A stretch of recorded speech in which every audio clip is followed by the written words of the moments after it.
This next one, I know I'm gonna get some weird... I'm okay. If you're gonna judge me, go ahead. It's never made the experience worse or less or not pleasant. But it just takes away clutter. I'm all about that. Just do what you gotta do, be resourceful.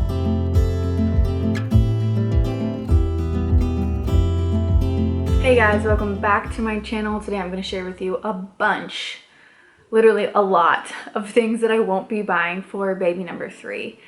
I have felt this way from the beginning and still believe it, that some of the best advice I can receive as a mom is from other moms.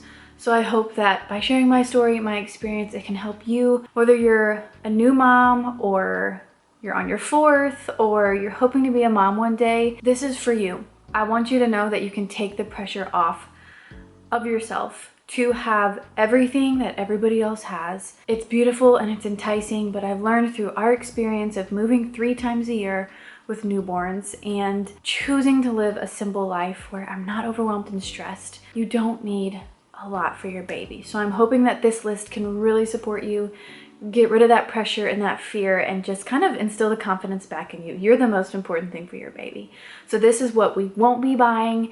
And if you're new to my channel, stay a while. I talk about all things simple living, minimalism, living with intention, just being mindful in all areas of life, wifehood, motherhood, parenting. I just share my experience because I'm learning so much these days. So I hope you enjoyed this video. Let's get started. The number one thing I won't be buying is burp cloths. I wouldn't even recommend this for a new mom. What I use is a muslin blanket. So they're larger. They can go over your entire shoulder because like burp cloths are just so small that you have a tiny percentage of their spit up that actually will get on the burp cloth. Most of it gets like everywhere else. And I like using one muslin blanket. I probably have about 4, and I use one a day for whatever I need. A bunch of spit ups, just use different corners for keeping them warm. Like, it's not gonna be gross and dirty throughout one day, and I just grab a new one the next day. It makes life easier. You're not trying to wash and find all these little pieces of cloth. Yeah, I think it's just easier. And if you have a baby who spits up a lot, you're gonna need that anyway. Something really cool, I'm also partnering with Lana from Girl Teach Me. That's her YouTube channel. She's about to have her 5th baby and she's doing the same exact video. I haven't read her list. We both decided just to do our own lists and then learn from each other. And I know you guys will learn from this video and also that video on what you need and what you don't need for a baby. She is a wealth of knowledge and a very, very wise woman that I'm so grateful to have in my corner. So go watch that video and also give her channel a follow. She's newer to YouTube and I think she's just a hidden gem over here. So enjoy her video as well. Number 2, bathtub. I'm not gonna be purchasing a bathtub. I've actually purchased one for both of my children, but I don't like the fact that you cannot store them anywhere. They're so clunky in your bathroom. And I have read and seen other moms fill up, and before I say this, this is not a recommendation, this is not medical advice. This is what I'm choosing to do in the future, so take it with a grain of salt to do whatever works best for you. But I've seen other moms put a towel down in their bathroom and then fill the bathtub up with just a tiny bit of warm water, laying the baby down and letting them just like splash around themselves. Obviously, it's like this much water, but it just takes away clutter. I'm all about that. So we will try it. I will see how it goes and I will keep you guys posted. I'll be filming postpartum. I'll be filming how life is going, how we're adjusting to this newborn, and the things that I'm actually doing. So I'll keep you posted in a few months, but I'm not gonna buy a tub.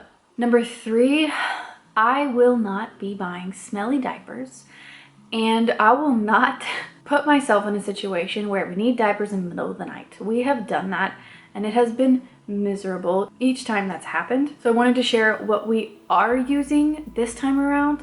It's new to us and I'm actually really excited about it. These coterie diapers. It's a specific brand that's really clean. They don't smell. They came highly recommended to me because of how absorbent they are. Every mom that I've talked to that has these says they never have blowouts, and they do with other diapers. So I was very excited about this because I've experienced a lot of this, but it's also a subscription so that you never have to make last minute runs to the grocery store to pick up some diapers. So I guess I've officially hit the adulting stage where I'm excited about a particular brand of diapers. But I literally cannot stand smelly diapers. I know that they're toxic. I know that my baby is inhaling that around the clock. I am too. And when our hormones are so fragile at that age, I just want simple. I want easy. I want something that I can trust. And I'm so excited about this company. I have a link down below for you guys if you're interested, or if you want to gift like a month subscription to somebody. That would be the kindest, nicest, most wonderful gift for a new mom. I'll leave the link down below for you guys. You can use my code Margaret for 20% off. And honestly, I hope it makes your life easier too. I already have our first size. Very excited. Not getting emotional. We're okay. We're fine. Next one, I'm not gonna buy excess clothes for one thing because they grow so fast. And I'm also not gonna buy for my newborn clothing with snaps. Actually, I don't think I'm gonna buy any type of snap for like the first year of life because of how difficult it is. Not only are they squirming, but in the middle of the night when you're trying to keep them asleep, changing a diaper, the snaps are just really complex. I'd rather have a zip or an easy onesie where you can just tie it at the bottom. They make those now and they're so much easier. So don't feel the need to buy a cute piece of clothing if it has snaps. Look for the zippers. This next one, I know I'm gonna get some weird... I'm okay. If you're gonna judge me, go ahead. I'm okay with that. But I will not be buying nail clippers or the electric nail file or anything like that. I bite my children's nails. One, I know I'm not going too far. I'm not like cutting their skin. And it's just easier to do when they're nursing. I'm just like, kind of trim. Is that weird? I don't know. I feel like it's very ancestral and primal. Like I'm just using my own resources. I don't know if that's weird. My sisters think it's weird, but it's so much easier. Whatever. Toys, you guys probably know this about me, but newborn toys, maybe if I have hand-me-downs in the boxes, which I think I do, like some giraffe thing and some wooden rattle. That's it. I'm not gonna buy any newborn toys because I know from experience that my other children love spatulas and whisks and things that I just have laying around the house. So it's an easy way to save money and clutter and energy of me trying to find them, trying to put them away, trying to keep them organized and separate from my other children. Just makes life easier. I actually heard the other day, I was talking to one of my mom friends and she told me that she knew somebody who had 260 items on her baby registry. And this isn't coming from a judgmental place, but more so from a place where I feel badly. I'm like, she doesn't know how much it's actually gonna overwhelm her. Things and having excess doesn't make your life easier, even though it's so easy to believe that. I did when I was a first-time mom, even a second-time mom. But now I just feel so much confidence in the fact that I am the greatest asset. I am the baby's greatest tool. I am their best toy. I am their best source of food, comfort, everything. And I just wanted to tell her that you really don't need that much. And you don't have to feel pressure. Compare yourself to what other people have. Babies are resilient. I can talk about that a lot, so I'll just move on to the next point. Again, doesn't come from a place of judgment because that was me with my first baby, even my second. I felt like I needed more things. You just don't. Baby food blenders, I'm just gonna use my normal NutriBullet. I feel like this is waste if you already have a blender or a handheld blender. You really don't need like the same thing that has baby on the front of it, you know what I mean? Wipe warmers, I'm not gonna be buying that either, and nothing against my friends or the people in my life that have those. If you like them, that's fine. But I'm all for like just doing what we gotta do. They're resilient, they're gonna get used to it. And I feel like that's healthy. Like just teach them, definitely gently, that it's okay. It's okay to be uncomfortable when you're getting changed. You're gonna get so much better at this. Like walk them through the process. Yes, even newborns. I say that and I didn't have babies who were sensitive to it. Maybe because I never had wipe warmers from the beginning. So I don't know. I'm just not gonna be buying that. those kinds of things. Nursery. We're in a 2-bedroom apartment. I have no decor for the baby. We don't even have space for a nursery. I actually have never had a nursery for our newborns. They just sleep close to my bed. They're not gonna complain about how non-decorated their space is, and I know it's a beautiful thing. I love looking at other people's nurseries. I'm not saying it's bad to have one, but it's also not bad if you can't have one. And if their space in your home is a little corner, that's what it is. That's what it's been for 3 of my children. 1 was even in a closet. So take that pressure off of you. You don't need to be spending money that you don't necessarily have to look like someone else's beautiful space. Just do what you gotta do, be resourceful. Yeah, I could talk forever about that, but never had a nursery, and I just never made the experience worse or less or not pleasant. This is actually a point that I failed in both pregnancies, and it's not necessarily a thing, but it's something that I will not be doing, is not eating enough food. And I say this because I lost my milk early with both of my children, and I know for a fact it's because I wasn't eating enough. After going through Corey Malloy's course of Freely Rooted, I have learned how important it is to eat and what foods are actually nourishing, nutrient dense to the body. And that has given me so much confidence and knowledge and a healthy understanding of what food is doing for my body postpartum, healing me, keeping my hormones in check, producing enough milk for my children. There's just so much that goes into it. She has a course. I have a link down below if you're interested in it. She also has a podcast. I'm gonna link those below for you as well. It's not my area of expertise, but it is hers. And I'm never, ever, ever gonna deplete myself by not eating enough food again.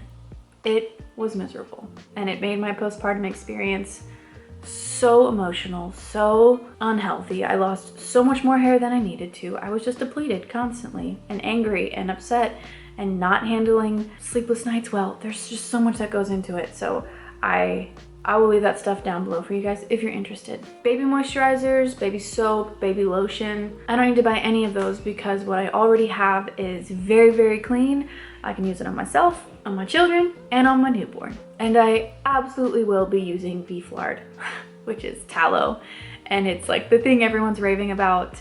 I use Ella Skin Co. and I will be using her stuff on my baby, on their cradle cap, on their bottom, on everything. Because I believe in tallow, grass-fed tallow that much. It's so nourishing and moisturizing, and it's packed with good nutrients. So that's what I'll be using. Portable noise machines. You guys, I wanted one. I saw everybody else using it and I wanted it, but I thought about it for a while, reflected on this list, and I was like, my other 2 children have done so well just adjusting to the noise.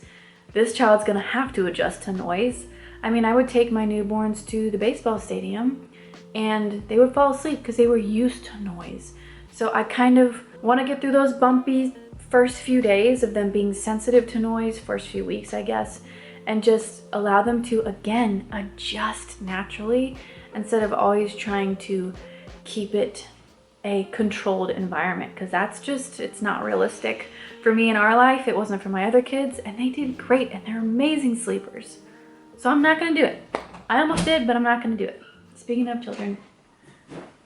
Hi. Okay. Oh, I'm not gonna get baby towels either. I'm just gonna use the towels that we have. Breastfeeding bras, you don't need a bunch. I thought I needed a lot, but I ended up with 1 for my first child, 1 bra, and 1 tank for my second child. And I got like offers to have more from other companies, and I was like, I really don't think I need them. And I don't want to be chasing 3 different bras, because it's easier just to know where one is all the time, to wash it when I need to, and then to reuse it. I just live in that thing. Maybe 2. 2 would be a good idea in case you have a leakage. That also happens. Pacifier, okay, this is where I could totally use advice. I don't want to use a pacifier this time around. I used a pacifier with my other 2 boys, and I just don't want to deal with that, and making sure you have it and making sure you bring it. And I just need advice from moms who didn't use it. Whatever you have to offer, I will listen. Advice, your experience. Again, best advice you can get is from other moms, so I'm asking that of you guys. Okay, last thing is arm swaddles. I arm swaddled both of my boys. Gunnar really struggled with it, my second child, and he would just grunt all night long, being so uncomfortable. So honestly, like, I dealt with that for 4 months and I got no sleep. And I've been reading how baby reflexes, like, they need to learn how to use their reflexes. So I feel like I'll swaddle or maybe use a weighted swaddle for them while they're sleeping, but I'm gonna leave their arms free so they can like fire and learn and develop in terms of reflexes. Oh, the other thing I'm not gonna get is like a baby jumper. I heard from a chiropractor that it also stalls development because you want them to be on their bellies and on the floors, and even just in chairs are fine, but I don't know the science behind it, to be honest. I just heard it from somebody that I trust, so that's another thing I won't be buying. Again, stay tuned for the things that I will be using. I'm gonna have it all in one space and I will show it to you, and I'm excited for that. I'm just like a few short weeks away. I can't believe it, but I hope this helped you, Mom. So stay tuned for my minimalist essentials, and I'm just excited to get it all out and put it together. Genuinely hope this helps you, and I wish you the best of luck. See you in my next video. Bye.